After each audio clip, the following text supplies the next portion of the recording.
वसल्लम इस दुनिया के अंदर तशरीफ़ लाए थे तो तमाम तर बुराइयाँ उस वक्त दुनिया के अंदर मौजूद थी। शराबखोरी आम था, जनाकारी आम था, लोग मुर्दार खाते थे, सूद खाते थे, रिश्वत लेते थे, यानी कि दुनिया की जितनी भी बुराइयां हो सकती थी उन तमाम बुराइयां मौजूद थी। और ये कितने दिन से हो रहा था? यानी हज़रत ईसा अला नबीना अलैहिस्सलातु वस्सलाम के बेसत के बाद इस बीच यानी हुजूर पाक सल्लल्लाहु अलैहि वसल्लम के आने का वक्त का यानी बीच का जो खला है ये 500 वर्ष का है। कितना का? 500 वर्ष से कोई नबी नहीं आए थे, कोई हादी नहीं थे, कोई रसूल नहीं थे, कोई कहने वाला नहीं था, कोई रोकने वाला नहीं था, कोई टोकने वाला नहीं था, कोई मना करने वाला नहीं था। तो इसी तरीके से बुराइयां आम थी। लोग बुतों की पूजा व परस्तिश करते थे, सैकड़ों माबूदा ने बातिल का पूजा करते थे। मगर इन तमाम बुराइयों को कहीं नहीं अल्लाह के रसूल ने, अल्लाह तबारक व तआला ने कुरान के अंदर सबसे पहले जो आयत नाजिल फरमाई वो इल्म के बारे में नाजिल फरमाई। किसके बारे में फरमाई?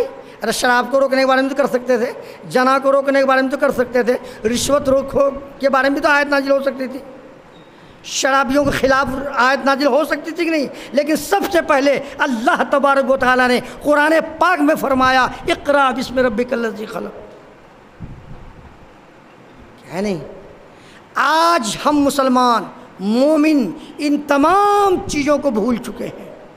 आज देखिए मदारिस मौजूद हैं, मकातिब मौजूद हैं, अइम्मा मौजूद है, उलमा मौजूद है, पढ़ाने वाला मौजूद है, पढ़ने वाला बच्चे नहीं है। क्या है? कहाँ जा रही है कौम? कहाँ जाएगी ये नस्लें? लगता है कि कुछ दिन के बाद ये नौजवान तबका जो आज अपने उलमा से रब्ता नहीं रखता, उलमा की बातों पर अमल नहीं करता, उलमा की कही हुई उनके नक्शे कदम पर उनकी ज़िंदगी नहीं गुजर रही है, लगता है कि चंद दिनों के बाद कहीं ये नौजवान तबका कहीं मुर्तद न हो जाए। ख़तरा है कि ईमान से न निकल जाए। इनको ईमान की बात, इस्लाम की बात, कुरान की बात, हदीस की बात इनको कहा जाए तो ये मानता नहीं है, इनको समझ में नहीं आती है। हाँ, इनको एक बात बहुत समझ में आती है, तू चल मैं आया। समझ रहे मेरी बात? मोबाइल का ज़माना है, किसी हसीन व जमील खूबसूरत लौंडियों से किसी को आंख मचोली है तो क्या कहता है, तू चल मैं आया, मैं फ़लाँ चौक पर टेम्पो में बैठता हूँ, तुम जोकी हाट हाई स्कूल चौक पर बैठ करके रहना और कांटेक्ट में रहना, बस 1 2 3 ऑल इंडिया फ्री हो जाएंगे। भैया है कि नहीं? आप सबके मुआशरे में है कि नहीं है? ये बुराइयाँ आम है। और अभी तो मौलाना सलमान कौसर साहब ने बड़ी तफसील से बातें कही। आज औरतें बेपर्दा घूम रही है, उनका जिम्मेदार सिर्फ़ और सिर्फ हम सब लोग हैं। अच्छा एक बात बताइए, कितने लोग नमाज़ पढ़ते हैं? हाथ भाई है ना, माशाल्लाह। आप लोग जमात में भी जाते होंगे, है ना? तो एक बात बताइए, नमाज़ पढ़ना फ़र्ज़ है? नमाज में कुरान की तिलावत करना, बताइए नमाज बगैर कुरान के पढ़े हुए नमाज हो जाएगी क्या? क्या हजरत उलमा के होगी? नमाज में कुरान पाक का तिलावत इमाम करता है, मुक्तदी खामोशी से सुनता है ना? तो नमाज की दो किस्म है, सिर्री ज़हरी, यानी कुछ नमाजें हैं बाआवाज़ बुलंद पढ़ी जाती है और कुछ नमाजें हैं जो आहिस्ते इमाम साहब तिलावत करते हैं। बारे उधर नहीं जाना।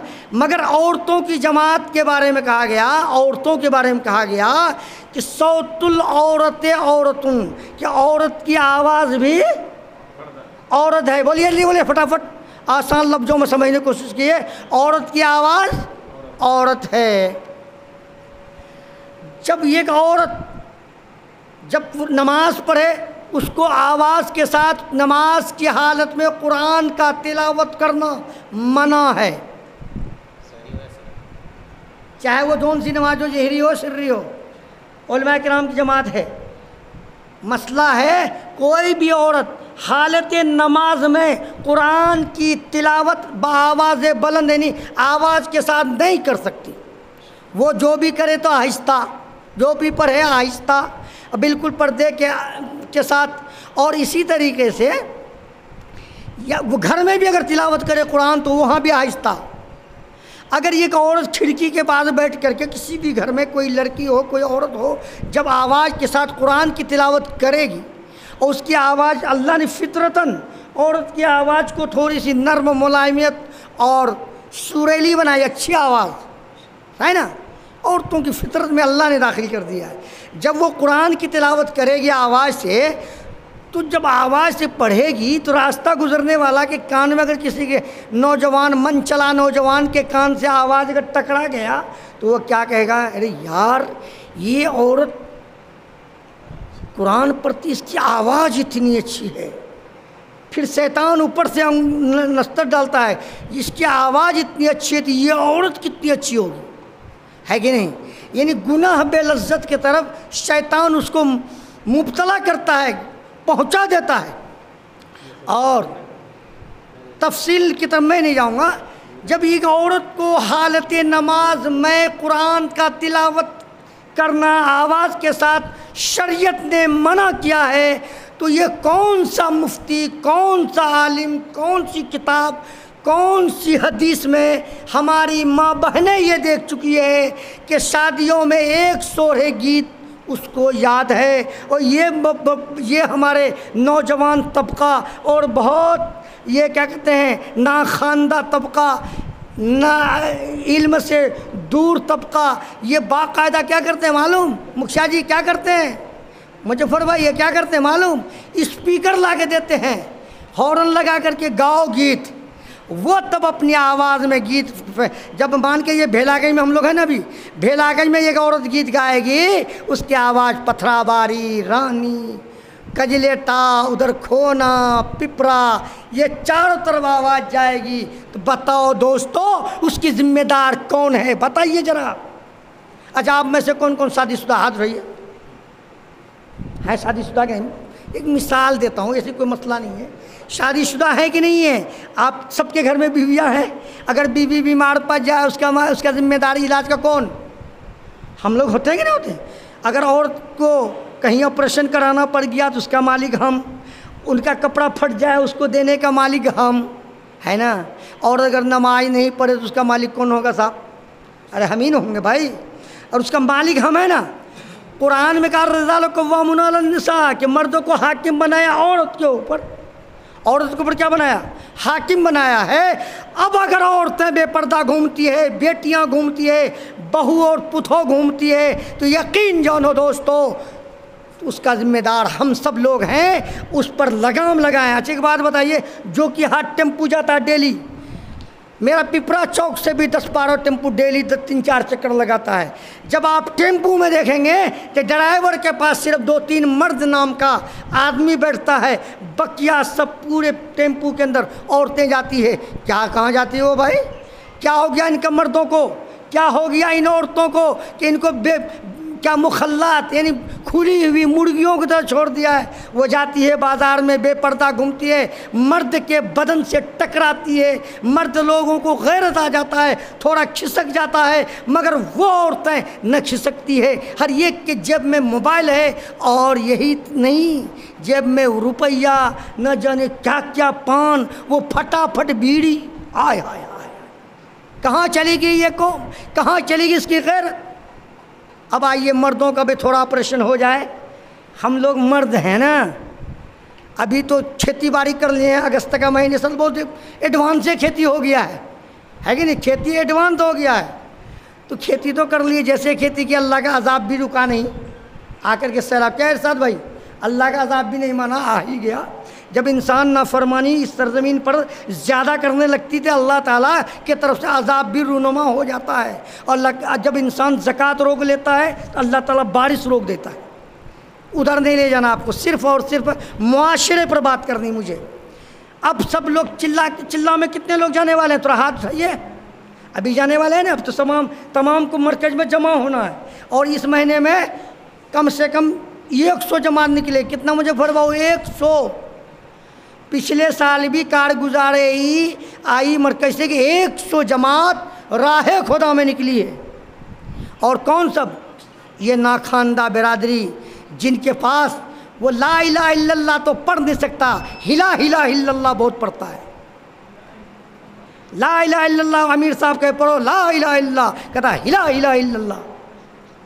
क्यों क्यों? इसलिए इनका राब्ता मदारिस से ख़त्म हो गया, इनका नाता रिश्ता उलमा से निकल गया। मदरसे के मुलाजिम को, मुदरसिन को ये हक़ीर समझते हैं, मदरसे के तालीम को ये सबसे घटिया समझने लगे हैं, जिसकी बुनियाद पर इस कौम के ऊपर अल्लाह की तरफ से भी अज़ाब का नुज़ूल होना शुरू हो गया है। और जब क्या उसमें से जब लोग जाते हैं ना, पिछले साल सीरियस साहब, पिछले साल 2-4 आदमी मेरे तरफ का आया, बोला मौलवी साहब चिल्लाते लगे लहन, मजा नहीं ली, कुछ सीख लान नहीं। समझ रहे मुझे फड़ भाई क्या बोला? कुछ से, बस 1 मिनट 2 मिनट बात करता हूँ कि कुछ सीख लान नहीं। क्यों भाई? बोला कि मौलवी साहब कोई आलिम से नहीं गिली, चिल्ला हाफिज नहीं गिली, हम ना जाहिल आदमी की सीखो, जाहिल आदमी की सीखो। उसको मैंने कहा तुमको कितना लड़का है भाई? बोला कोई बोला 2, कोई बोला 5। मैं कहा एक बात बोलो, तुम कितना लड़का का आलिम बनाए, कैठो का हाफिज बनाए? बोला कौन, कहाँ पढ़ाते हैं? वो कॉन्वेंट में पढ़ा। बस समझ लिया मुझे फर भाई क्या बोला? कॉन्वेंट पढ़ाते हैं। कोई बोला कि जो कि हार्ड स्कूल में पढ़ाते हैं, कोई बोला अररिया कॉलेज में इंटरमीडियम कराते हैं, कोई बोलता इंग्लिश टू इंग्लिश पढ़ाते हैं। तुम बताओ, तुम अपने और तुम इतना होशियार हो, अपनी औलादों को कॉन्वेंट में स्कूल में अंग्रेजी, और तुम इंजीनियर डॉक्टर बनाने के चक्कर में हो, और जमात में जब जाओगे तो मौलवी साहब को अमीर सोचते हो। दोस्तों याद रखो, ये वक्त, ये वो वक्त दूर नहीं है, वो दिन दूर नहीं है, तुमको इमामत करने वाला, नमाज पढ़ाने वाला इमाम नहीं मिलेगा। वो वक्त दूर नहीं है, तुमको जनाजा पढ़ाने वाला आलिम नहीं मिलेगा। वो वक्त दूर नहीं है, निकाह पढ़ाने वाला आदमी नहीं मिलेगा। फिर क्या करोगे?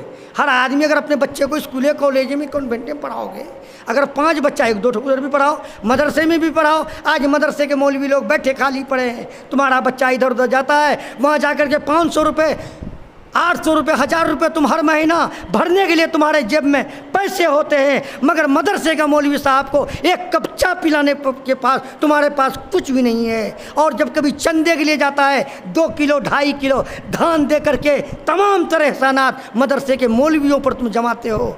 और ऐसा आदमी जिनके घर में बीवी के पास आवाज़ के साथ बोलने की ताकत नहीं, सलाहियत नहीं, बच्चों की नज़र में सबसे घटिया घर में वो है, मगर मदरसे में जाकर के, मस्जिद में जाकर के इमाम को धमकाएगा, मौलवी के पास जाकर पढ़ बोलेगा।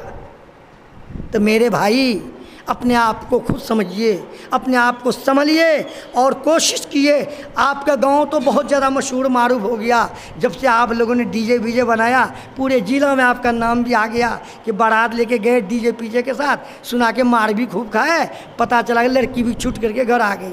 माशाल्लाह, ये है हमारी ज़िंदगी, ये है हमारा ईमान, ये है हम मुसलमान, भटकुल मुसलमान। शर्म करो, शर्म करो, डूब कर मरने की बात है। मुसलमान और डीजे बजाए, मुसलमान शराब पिए, जिस जबान से अल्लाह नाम ले उस जबान पे शराब ले, गैरत तुम्हारी कहाँ चली गई? अल्लाह ताला इन कही हुई बातों पर ज़्यादा से ज़्यादा अमल करने की तौफीक नसीब